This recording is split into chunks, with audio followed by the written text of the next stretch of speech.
Welcome to all pathfinders. UPPCL executive assistant की आज की दोनों शिफ्टों के एग्ज़ाम्स कंप्लीट हो चुके हैं, जिसमें कि हम कंप्यूटर के संभावित क्वेश्चनों को लेकर के आपके सामने उपस्थित हैं, जो कि दोनों शिफ्टों में पूछे गए हैं और आने वाली शिफ्टों में पूछे जाने वाले एक्सपेक्टेड क्वेश्चंस को भी हम डिस्कस करने वाले हैं। तो चलिए देखते हैं आज कौन से क्वेश्चंस पूछे गए हैं और संभावित शिफ्टों में कौन से क्वेश्चंस पूछे जा सकते हैं। सभी क्वेश्चंस कंप्यूटर के ट्रिपल सी लेवल के क्वेश्चंस होंगे, जो कि नेलिट के द्वारा कराए जाने वाले एग्जाम्स ओ लेवल, ए लेवल, बी और सी सभी लेवल एग्जाम्स के साथ साथ अन्य सभी प्रतियोगी परीक्षाओं जिसमें भी कंप्यूटर पूछा जाता है उन सभी के लिए महत्वपूर्ण प्रश्नों की ये श्रृंखला होगी। इस वीडियो में हम टॉपिक वाइज क्वेश्चनों को डिस्कस करने वाले हैं, जो कि टॉपिक से किन किन टॉपिक से क्या क्वेश्चंस पूछे गए थे। पहला क्वेश्चन है, निम्नलिखित में से कौन पावर पॉइंट के व्यू में से एक नहीं है, यानी इनमें से कौन सा पावर पॉइंट व्यू नहीं है। स्लाइड शो व्यू बिल्कुल है, स्लाइड व्यू भी होता है, प्रेजेंटेशन व्यू या आउटलाइन व्यू। तो इसका करेक्ट ऑप्शन होगा जो कि प्रेजेंटेशन व्यू नहीं होता है इसमें, बाकी ये तीनों ही व्यूज़ होते हैं। इसका करेक्ट ऑप्शन होगा option number C. Next question है आपकी स्क्रीन पर, जो कि दूसरा क्वेश्चन, निम्न में से कौन सा व्यू स्लाइड ट्रांजिशन जोड़ने के लिए सर्वोत्तम है, यानी हम स्लाइडों को जोड़ने के लिए सर्वोत्तम कौन सा इसमें से ऑप्शन बिल्कुल सही होगा। तो इसका करेक्ट ऑप्शन होगा स्लाइड सॉर्टर व्यू जो होता है वो बिल्कुल करेक्ट होगा, ऑप्शन नंबर बी बिल्कुल सही होगा सेकंड क्वेश्चन के लिए। थर्ड क्वेश्चन है, आउटलुक फंक्शन से एक डेटाबेस के रूप में मिलता है जो डैश एक है, यानी जो डेटाबेस के रूप में हमें आउटलुक फंक्शन में क्या मिलता है उसको क्या कहते हैं, ये आपको बताना है। तो इसका करेक्ट ऑप्शन होगा कलेक्शन ऑफ इंफॉर्मेशन को ही हम डेटाबेस कहते हैं, तो ऑप्शन ए बिल्कुल सही होगा। नेक्स्ट क्वेश्चन है, ऑटो कंटेंट विजार्ड में प्रारंभ तथा अंत के बीच में कितने चरण होते हैं, यानी ऑटो कंटेंट विजार्ड में टोटल कितने चरण होते हैं ये पूछा जा रहा है। तो इसका करेक्ट ऑप्शन होगा ऑप्शन नंबर ए, 3 चरण होते हैं, 3 स्टेप्स होते हैं इसके, जो कि इसका करेक्ट ऑप्शन होगा 3, option number A. Next question है जो कि पावर पॉइंट से पूछा गया, पावर पॉइंट प्रेजेंटेशन बनाने के लिए सबसे तेज़ तरीका है, यानी अगर हम कोई भी पावर पॉइंट प्रेजेंटेशन बना रहे हैं तो उसके लिए सबसे तेज़ तरीका इनमें से क्या होगा। तो इसका करेक्ट ऑप्शन होगा ऑटो कंटेंट विजार्ड। अगर हमारे पास पहले से ही कंटेंट विजार्ड है तो उससे हम फटाफट स्लाइड प्रेजेंटेशन बना सकते हैं पावर पॉइंट पर, ऑप्शन नंबर सी बिल्कुल सही होगा। अब देख लेते हैं कि एक्सेल से कौन कौन से क्वेश्चन पूछे गए हैं और संभावित शिफ्टों के लिए और अन्य परीक्षाओं के लिए कौन से क्वेश्चंस महत्वपूर्ण होंगे। अब हम एमएस एक्सेल के क्वेश्चंस को इसमें देखने वाले हैं जो कि पूछे गए हैं इन शिफ्टों में। पहला क्वेश्चन आपकी स्क्रीन पर है, वह कंप्यूटर प्रोग्राम कौन सा है जो कंप्यूटर को रो व कॉलम में रखता है। ये फर्स्ट शिफ्ट में पूछा गया क्वेश्चन है। क्वेश्चन की लैंग्वेज लेंथी थी, लेकिन क्वेश्चन में बिल्कुल यही पूछा गया था जैसा कि हमको बताया गया है। स्प्रेडशीट प्रोग्राम हम इनको कहते हैं, अगर रो व कॉलम में वर्क करता है तो स्प्रेडशीट प्रोग्राम उसको कहेंगे, ऑप्शन ए बिल्कुल करेक्ट होगा। सेकंड क्वेश्चन है आपकी स्क्रीन पर, आप डैश टूल बार पर इंसर्ट पिक्चर फॉर्म फाइल पर क्लिक बटन पर क्लिक करके कर सकते हैं। तो इसका अगर हमें इंसर्ट करनी है कोई पिक्चर तो उसके लिए क्या करेंगे, तो हम इंसर्ट बटन पर क्लिक करके पिक्चर को इंसर्ट कर सकते हैं। यहाँ स्पेलिंग मिस्टेक है, INSERT होता है इसका करेक्ट स्पेलिंग, जो कि यहाँ पर मिस्टेक है, एस नहीं है, ऑप्शन नंबर डी बिल्कुल करेक्ट होगा। इंसर्ट पर क्लिक करके हम इंसर्ट कर सकते हैं किसी भी पिक्चर को। नेक्स्ट क्वेश्चन है, मैथमेटिकल फंक्शंस का एक उदाहरण है, यानी मैथमेटिकल फंक्शंस का एक उदाहरण क्या है इसमें से, एवीजी, मैक्स या कॉस या ऑल ऑफ द अबव। तो इसका करेक्ट ऑप्शन होगा ऑप्शन नंबर सी, कॉस, यानी COS। इसकी फुल फॉर्म होती है क्लास ऑफ साइंस, और इसकी एक अन्य फुल फॉर्म होती है जो कि आपको कमेंट सेक्शन में कमेंट करके बताना है कि कॉस की अन्य फुल फॉर्म क्या होती है। हम वीडियो के अंत में आपको इसकी फुल फॉर्म बताएंगे।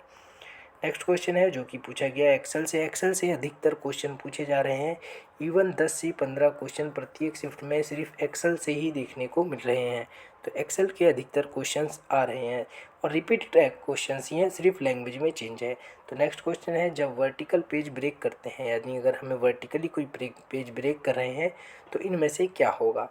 तो इसका करेक्ट ऑप्शन जो होगा ऑप्शन नंबर इसका सी होगा, the entire row must be selected, यानी हमको पूरी की पूरी रो सेलेक्ट करनी होगी तभी कोई पेज हम ब्रेक कर सकते हैं। ऑप्शन नंबर सी बिल्कुल करेक्ट होगा। फिफ्थ क्वेश्चन जो कि एक्सेल से ही पूछा गया, पहले से चयनित रेंज में पूर्व सेल को चुनने के लिए इनमें से क्या यूज़ करेंगे? अल्ट की, टैब की या एंटर की, इनमें से किसी के भी हम की का यूज़ नहीं करते। कंट्रोल की के साथ हम माउस कर्सर को अगर क्लिक करते हैं तो उसको हम सेलेक्ट कर सकते हैं। तो ऑप्शन नंबर डी होगा, नॉन ऑफ द अबव, इनमें से कोई नहीं।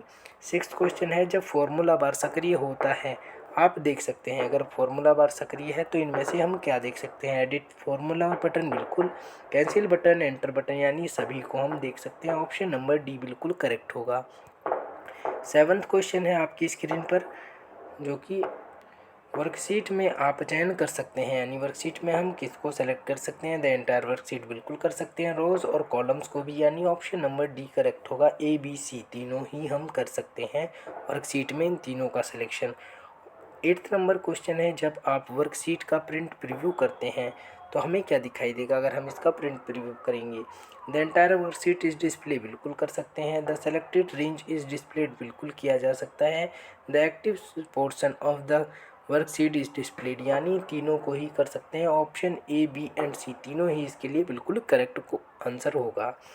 नेक्स्ट क्वेश्चन है जो कि इसी का पूछा गया क्वेश्चन है, एक्सेल का ही, आप नॉन कंटिन्यूअस कार्यपत्रिका को डैश के साथ समूहीकृत कर सकते हैं, यानी हम इनको कैसे ग्रुप्ड कर सकते हैं? तो इसके लिए करेक्ट ऑप्शन होगा, कंट्रोल की और माउस का यूज़ करके हम उनको नॉन कंटिन्यूअस कार्य को भी हम एक ग्रुप में ला सकते हैं। ऑप्शन नंबर सी बिल्कुल करेक्ट होगा। लास्ट क्वेश्चन देख लेते हैं जो कि 10th क्वेश्चन है, वेट का अर्थ है। वेट का अर्थ होता है, जो कि इस एक्सेल का लास्ट होगा। इसके बाद हम एमएस वर्ड को देखने वाले हैं, जिसकी इम्पोर्टेंट क्वेश्चंस हैं जो आपकी परीक्षा में हमारी ही वीडियो से पूछे गए क्वेश्चंस हैं, तो आप बने रहिए अंत तक। इसका करेक्ट ऑप्शन होगा, वेट का अर्थ होता है the print density of characters, यानी ऑप्शन नंबर ए बिल्कुल करेक्ट होगा। अब चलिए वर्ड के क्वेश्चंस को देखते हैं जो कि शिफ्ट में पूछे गए थे। अब हम एमएस वर्ड के टॉप क्वेश्चंस को देखने वाले हैं जो कि शिफ्टों में पूछे गए और आने वाली शिफ्टों में पूछे जाने की संभावना है, तो वीडियो में बने रहिए। फर्स्ट क्वेश्चन देख सकते हैं, पोर्ट्रेट एंड लैंडस्केप मोड के बीच में स्विचिंग डैश को सम्मिलित करती है, यानी अगर हम पोर्ट्रेट और लैंडस्केप मोड में देख रहे हैं तो स्विचिंग किसको सम्मिलित करेगा ये आपको बताना है। तो पेज सेटअप डायलॉग बॉक्स के अंतर्गत इसको सम्मिलित कर सकते हैं। ऑप्शन नंबर सी बिल्कुल करेक्ट होगा। नेक्स्ट क्वेश्चन है जो कि दूसरा है, आप कहाँ पर वर्टिकल अलाइनमेंट को बदल सकते हैं? इनमें से कहाँ पर वर्टिकल अलाइनमेंट को बदला जा सकता है? तो इसके लिए करेक्ट ऑप्शन होगा, पेज सेटअप डायलॉग बॉक्स से ही हम उसको बदल सकते हैं। ऑप्शन नंबर सी बिल्कुल करेक्ट होगा वर्टिकल अलाइनमेंट को। नेक्स्ट क्वेश्चन है जो कि शिफ्ट में पूछा गया क्वेश्चन है और संभावित आने वाली शिफ्टों में पूछा जा सकता है। 23 तारीख की फर्स्ट शिफ्ट में पूछा गया ये क्वेश्चन है, बिल्कुल हूबहू क्वेश्चन पूछा गया था। दस्तावेज को वाइड फॉर्मेट में बनाने के लिए डैश को बदलते हैं, यानी किसको बदलते हैं इसके लिए? तो इसका करेक्ट ऑप्शन होगा, पेज ओरिएंटेशन को बदला जाता है। इस क्वेश्चन का सही आंसर होगा ऑप्शन नंबर ए। बिल्कुल यही क्वेश्चन पूछा गया 23 तारीख की फर्स्ट शिफ्ट में। नेक्स्ट क्वेश्चन है आपकी स्क्रीन पर, यदि आपको टेक्स्ट के ब्लॉक को मूव करने की आवश्यकता है तो आप कौन सा ऑपरेशन परफॉर्म करेंगे, यानी इसमें से आप कौन से ऑपरेशन को परफॉर्म करेंगे अगर आपको टेक्स्ट ब्लॉक को मूव करना है?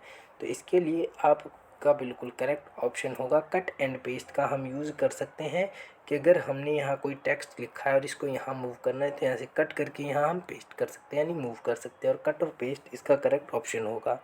नेक्स्ट क्वेश्चन है जो कि वर्ड से पूछा गया क्वेश्चन है, टूल मेन्यू में word count command current document में वर्ड्स की संख्या तथा डैश डैश की संख्या को प्रदर्शित करता है, यानी अगर हम वर्ड काउंट लगाते हैं तो वो किसको काउंट करता है?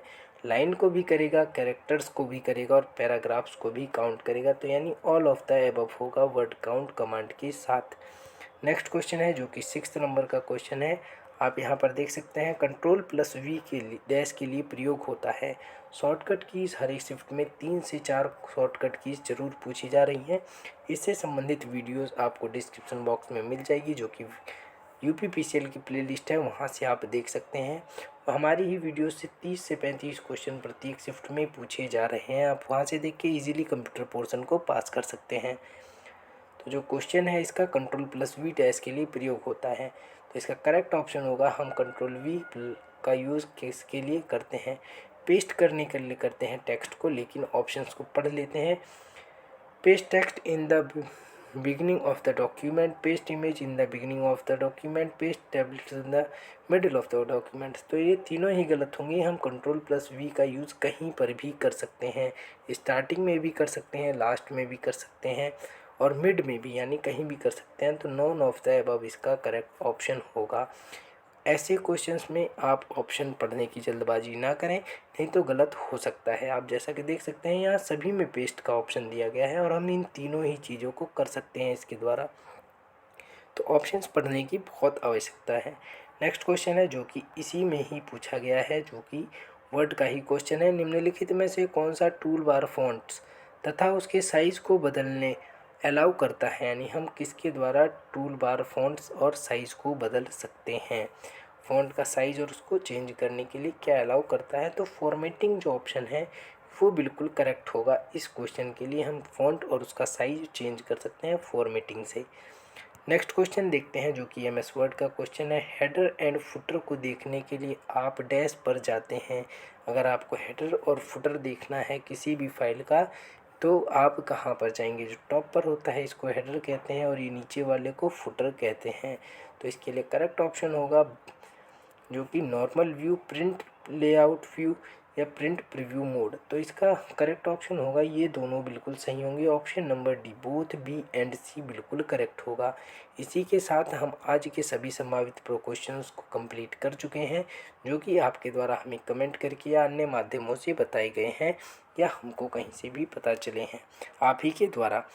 तो आई होप दोस्तों ये वीडियो आपके लिए बहुत ही यूज़फुल होगा आने वाली शिफ्टों के लिए।